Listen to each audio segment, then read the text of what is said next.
Exercise 5.1 start लेते हैं। Right the constant given in the expression.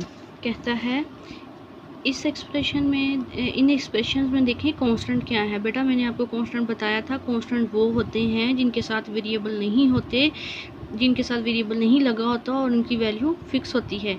अब देखें 4 क्या है, कांस्टेंट है क्योंकि इसके साथ वेरिएबल नहीं लगा और इसकी वैल्यू फिक्स है। इसी तरह -1, इसी तरह यहाँ तो फिर दोनों के साथ वेरिएबल है, यहाँ कांस्टेंट क्या होगा, 0 होगा। इधर क्योंकि कोई नहीं है तो इसका मतलब क्या है, 0। यहाँ कांस्टेंट क्या होगा, -8। इसी तरह right the variables taken in a equation. कहता है वेरिएबल बताएं जो इक्वेशन में यूज हुए हैं। बेटा ये एक्सप्रेशन और इक्वेशन में फ़र्क है।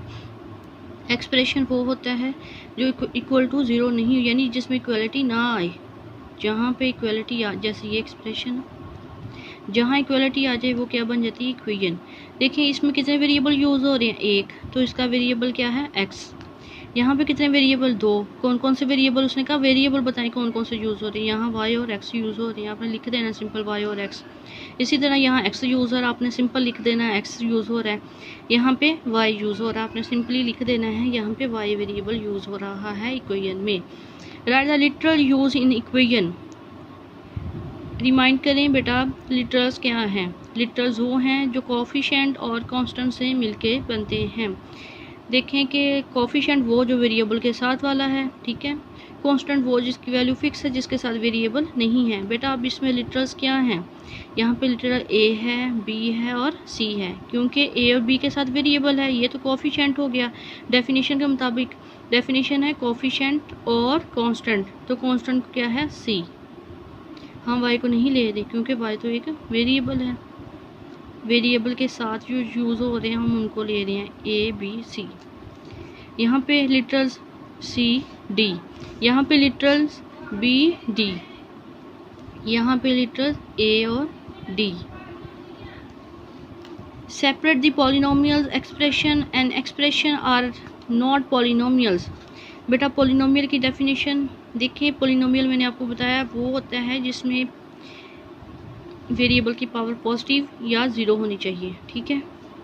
यहाँ पे वेरिएबल की पावर देखिए, यहाँ पे वेरिएबल x है, x², ये भी पॉजिटिव है तो ये पॉलिनोमियल है। यहाँ पे वेरिएबल पॉजिटिव है, देखिए यहाँ पे सारे में पूरा पॉलिनोमियल देखें तो बेटा ये भी पॉलिनोमियल है।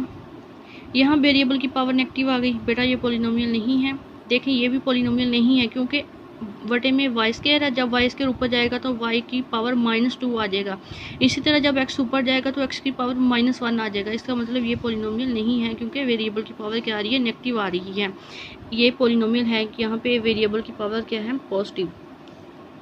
ये भी वेरिएबल, ये भी पॉलिनोमियल है, यहाँ पे वेरिएबल की पावर क्या है, पॉजिटिव है, ठीक है बेटा। What constants are used in the following expression. Question number 5 भी क्वेश्चन नंबर 1 जैसा है, यहाँ पे भी कांस्टेंट बताने हैं। देखें कांस्टेंट वो है जिसकी वैल्यू फिक्स होती है और जिसके साथ वेरिएबल नहीं होता। बेटा यहाँ पे तीनों के साथ वेरिएबल है तो यहाँ पे कांस्टेंट क्या है, 0। यहाँ पे कांस्टेंट -3, यहाँ पे कांस्टेंट +5 और यहाँ पे कांस्टेंट क्या होगा, यहाँ पे तो सारे वेरिएबल्स के साथ है, यहाँ कांस्टेंट 0 होगा। Right the degree of polynomial. मैंने आपको बताया डिग्री वो होती है जो हाईएस्ट पावर होती है पार्ट की, टर्म की। यहाँ 1 है, यहाँ पे 2 है, यहाँ पे 3 है और यहाँ पे कितनी है, 2 और 2 4 हो जाएगा, ठीक है। यहाँ पे क्या आ गया, 2 + 2 4, यहाँ यानी इसकी कितनी हुई highest, 4। Separate the polynomial as linear. Linear बताएं, कहता है पॉलिनोमियल में से लीनियर बताएं कौन सी है, क्वाड्रेटिक कौन सी है, क्यूबिक और बाई क्वाड्रेटिक कौन सी है। मैंने बताया था लीनियर वो जिसमें वेरिएबल की पावर 1 आ जाए। यहाँ वेरिएबल की पावर क्या है, 1। यहाँ वेरिएबल की पावर 2 है तो इसका मतलब ये क्वाड्रेटिक है। यहाँ वेरिएबल की पावर 2 है तो इसका मतलब यहाँ ये हाईएस्ट पावर देखनी है, ये क्वाड्रेटिक है। यहाँ वेरिएबल की पावर इसकी भी 1 है, इसकी भी 1 है, तो यहाँ 1 है तो ये लीनियर है। इसी तरह ये देखें हाईएस्ट पावर कितनी है, 3 वाली, तो क्यूबिक है। ये हाईएस्ट पावर 4 है तो ये बाई क्वाड्रेटिक है। इसी तरह देखें 2 + 2 4 हो गया तो बाई क्वाड्रेटिक है। ये हाईएस्ट पावर 2 है तो ये क्वाड्रेटिक है। इस तरह हमारी एक्सरसाइज 5.1 कंप्लीट हुई। बेटा उम्मीद है आपको समझ आ जाएगी इंशाल्लाह। थैंक यू, अल्लाह हाफिज़।